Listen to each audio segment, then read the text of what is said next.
আসসালামু আলাইকুম এভরিওয়ান, সবাই কেমন আছেন? আশা করি সবাই অনেক বেশি ভালো আছেন।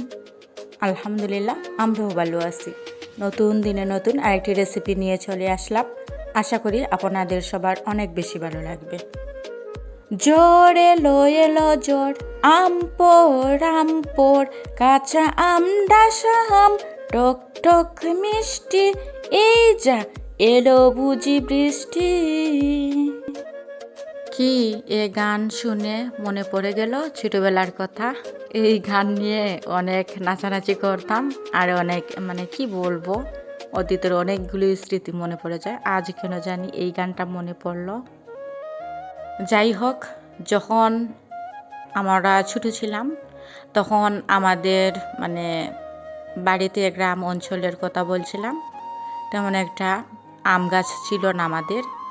তো আমার মা ছোটোবেলায় বস্তা ভরে ভরে কিন্তু আমাদের জন্য আম যে আমাদের নেই গাছ সেটি কখনো বুঝতে দেননি। বস্তা ভরে ভরে আমাদের জন্য রেখে দিতেন। আর খুব সস্তা ছিল তখনকার আম। এখন তো খুবই মিস করি, ওই রকম আর দেখা যায় না। এখন আর আমাদের গ্রাম অঞ্চলে আমরা তেমন একটা যাওয়া পড়ি না, কিন্তু আম গাছের কোনো অভাব নেই। অনেক মানুষই খায় আম আমাদের গাছের। আর আগে মানুষের গাছের দিকে তাকাতাম যে আমাদের একটা গাছ নেই, মানুষের গাছ আছে। তো যাই হোক, আমার যে গ্রাম অঞ্চলে যে গাছটি আছে ওই গাছটা কিন্তু কাঁচা আমও অনেকটাই মিষ্টি মিষ্টি ভাব, খেতে কিন্তু অনেক মজা লাগে। তো আমার মা আমাকে পাঠিয়ে দিয়েছেন, ওই যে অনেকগুলো আম পাঠিয়ে দিয়েছেন। তো ওইগুলোকে কি করব, পচে যাবে যদি কিছু না করি। তো যাই হোক, আমি আপনাদের সাথে শেয়ার করছিলাম। অফ ক্যামেরায় আমি ছাল ছেলে নিয়ে এসেছিলাম আর ছোটো ছোটো পিস করে এরকম করে সিদ্ধ করে নিব। কাঁচা রসুন আমি 1 মুঠ দিয়ে দিলাম ছাল ছেলে। আর হচ্ছে গিয়ে ধনিয়ার গুঁড়ো, 5 ফোড়ন, হলুদ, এইগুলো মশলাপাতি আমি দিয়ে দিলাম। মরিচের গুঁড়ো দিয়ে দিয়েছি, দিয়ে তারপর সিদ্ধ করে নেব। সিদ্ধ করে তারপর হচ্ছে গিয়ে ওইগুলো যে অফ ক্যামেরায় আমি বীজগুলো সরিয়ে নেব, ছাঁকনি দিয়ে ছেঁকে নেব। ছেঁকে নেওয়ার ফলে খুব সুন্দর একটা আসবে। ওই পাত্রতে কিন্তু আমি রোদে শুকাতে দেব। তো যখন রোদে শুকাতে দেবেন আপনারা একটা কাজ করবেন, তেল দিয়ে দিবেন হাত দিয়ে, চারদিকে একটু ভালোভাবে তেল মাখিয়ে দেবেন। মাখিয়ে দিয়ে তারপর ওইগুলো ঢেলে দেবেন।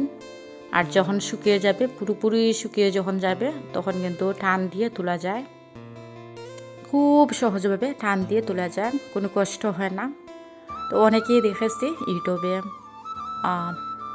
চুলাতে বসিয়ে ওনারা শুকিয়ে নেন।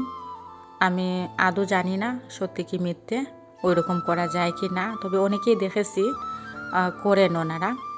তো যাই হোক, আমি এত রোদের মধ্যে আর চুলাতে দিচ্ছি না, তো রোদের মধ্যেই দিয়ে দেব। এই তো বীজগুলো আমি সরিয়ে নিয়েছিলাম।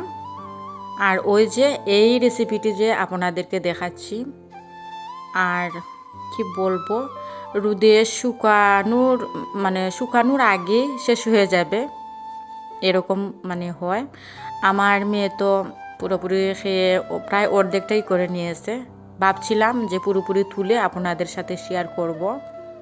এখন এরকম অর্ধেকটা খেয়ে নিয়েছে আমার মেয়েটা। মিষ্টি মিষ্টি ভাব আর খুব মজার আম ছিল, সেজন্য কি বলবো আর দেখানো সম্ভব হচ্ছিল না। তো যখন আমি প্রথম দিন শুকিয়েছিলাম, কিছুটা ভিডিও করে রেখেছিলাম, ভাবছিলাম যে পুরোটাই শুকিয়ে আপনাদের সাথে শেয়ার করব, একদিন কীরকম পরিমাণ শুকায় সেটি শেয়ার করব। এই যে প্রথম দিন আমি শুকিয়েছিলাম এই পরিমাণ এসেছে, তারপর আর করা হয়নি ভিডিও।